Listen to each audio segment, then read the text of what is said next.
Hey, I'm Patty. Welcome to Alderman Farms and welcome to CANUARY. Thank you to 4 Jars for sponsoring CANUARY. And they are giving away some amazing prizes. 21 quart American canner with 200 lids, a gift basket with a $100 Visa card, and another gift basket with a $50 gift card. And special thanks to Lisa Sutton over at Sutton Days for pulling all this CANUARY together. Sutton Days will also be giving away a 23 quart Presto pressure canner. To be eligible to win, all you have to do is comment down below on each video. There's a link in the description of this video that will point you to all of the CANUARY videos. Be sure to comment on each video to increase your chances to win. On Sutton Days, there'll be a drawing on January 31st at 7 p.m. Eastern Standard Time for all these wonderful prizes. Today I'm making peach jam with Pomona's Pectin. Stay tuned to the end for a bonus recipe on how to use this peach jam. The recipe calls for 4 cups of mashed peaches. And these are some peaches that I was able to get during the summer, and I froze them. And so with the idea of making jelly during the wintertime when it's cold and I could use the heat from the stove to help heat my house. Well, it's not working out so good for me because I think we're going to be in the 70s today. So I'm just going to mash these peaches to where they're not big hunks. And I do prefer a smoother jam, more jelly actually than jam.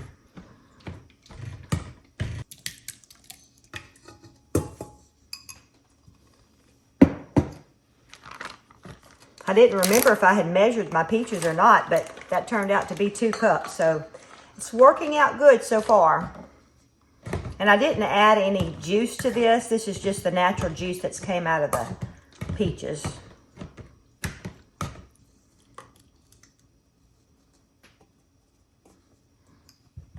That turned out just right.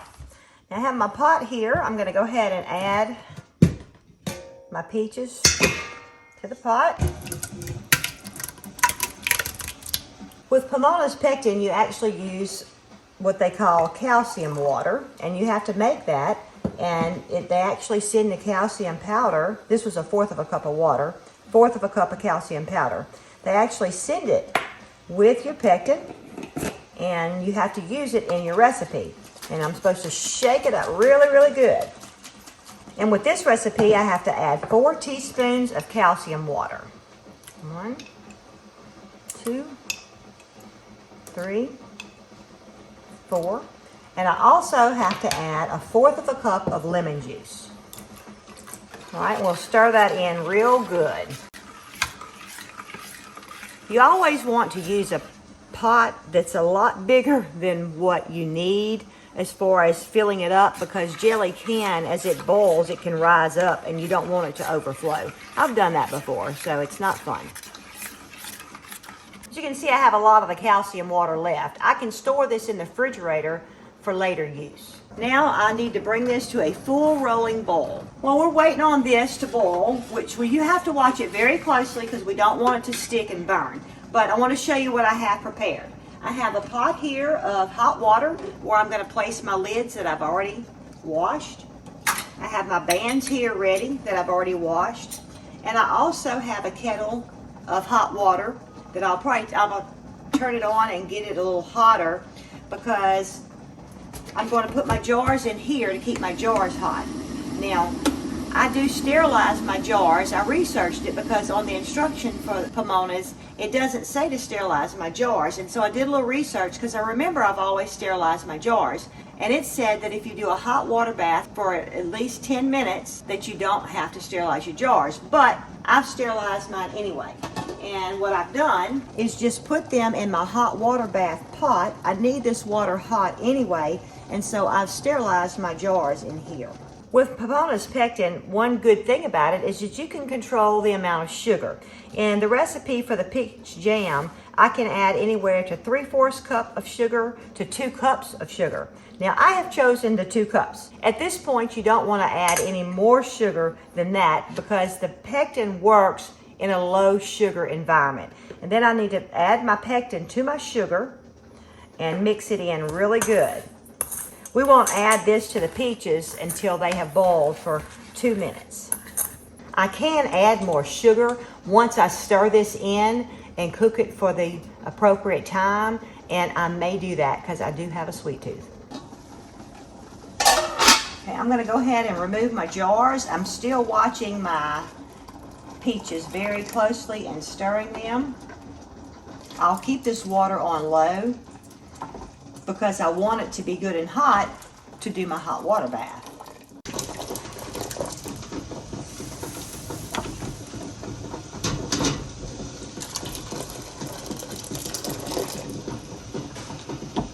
This is one reason I have my hot water, because I'm going to put some in the bottom of this pan to keep my jars warm or hot.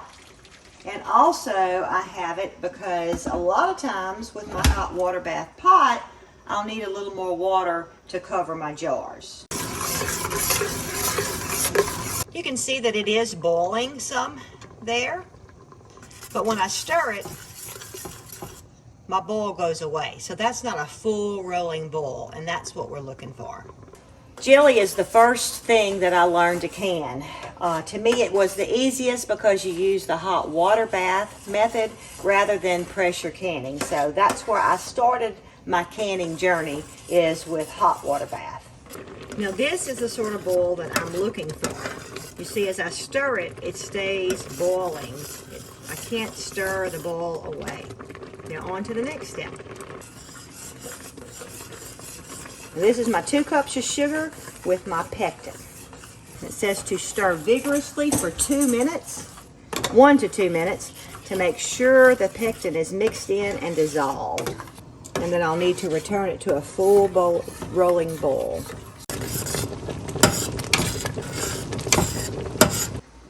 You want to fill your jars and leave a 1/2 inch headspace.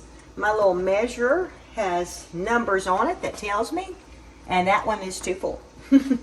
I will have to dip some of that out.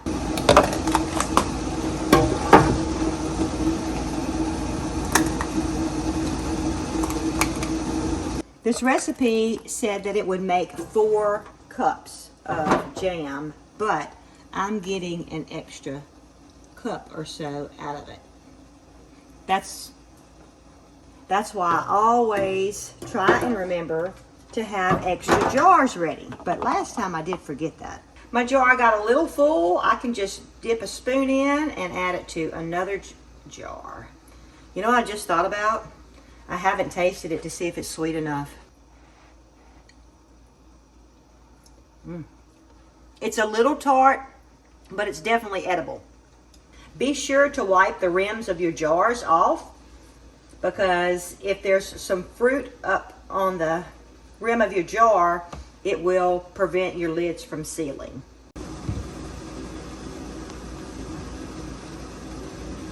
Then place your lids on your jars. Then the bands. I'm not going to put my bands on all the way right now. I'll wait till I pick it up because they're very hot.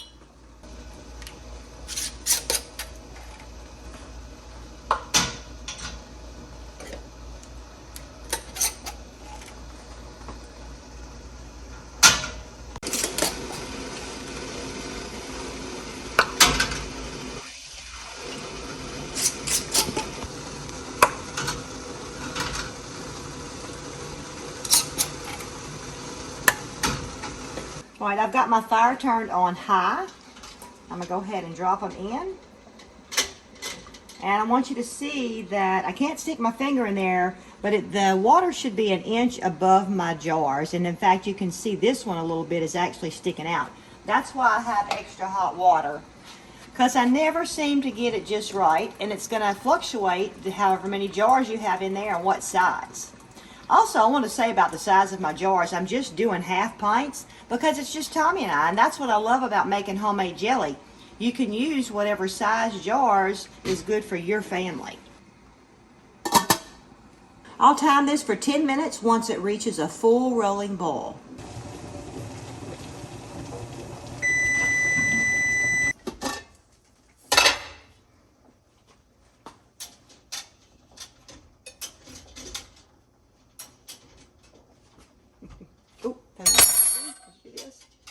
These little handles are hot.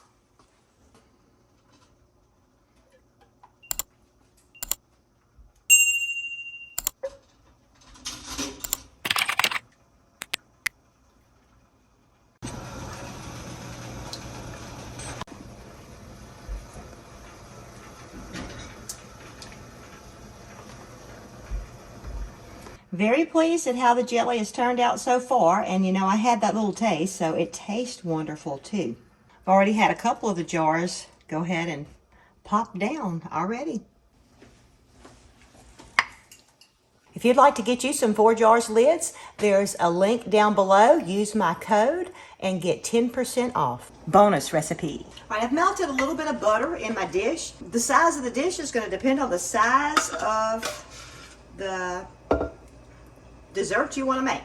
And I only have a little bit of these peaches left in my pot, so I'm going to do a small one. And plus, if you do a small dessert, you can only eat a little bit, right? All right, I have a half a cup of flour in here, and like I said, it's just going to depend on how much of this you're making.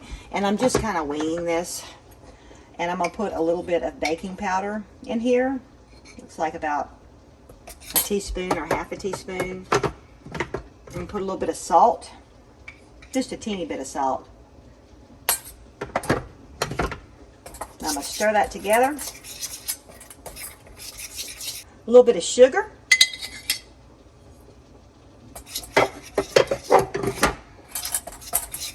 I'm going to add a little bit of milk.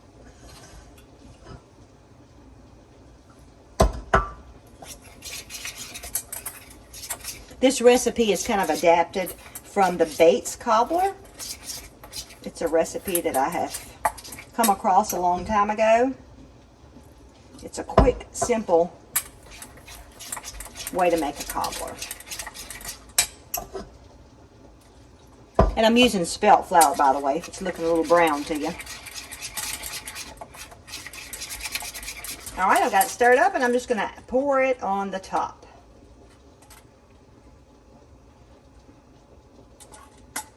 Now I'll just pour all of it. I'm going to bake this on 350 degrees until it's nice and brown. I ended up baking this about 12 to 15 minutes. I have a little convection oven though. So, and I think my my topping was a little too thick, but it'll still be good.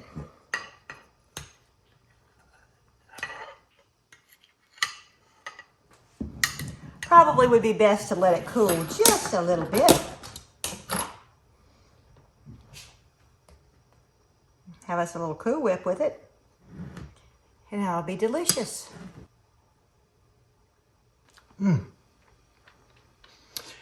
That's fitting right there.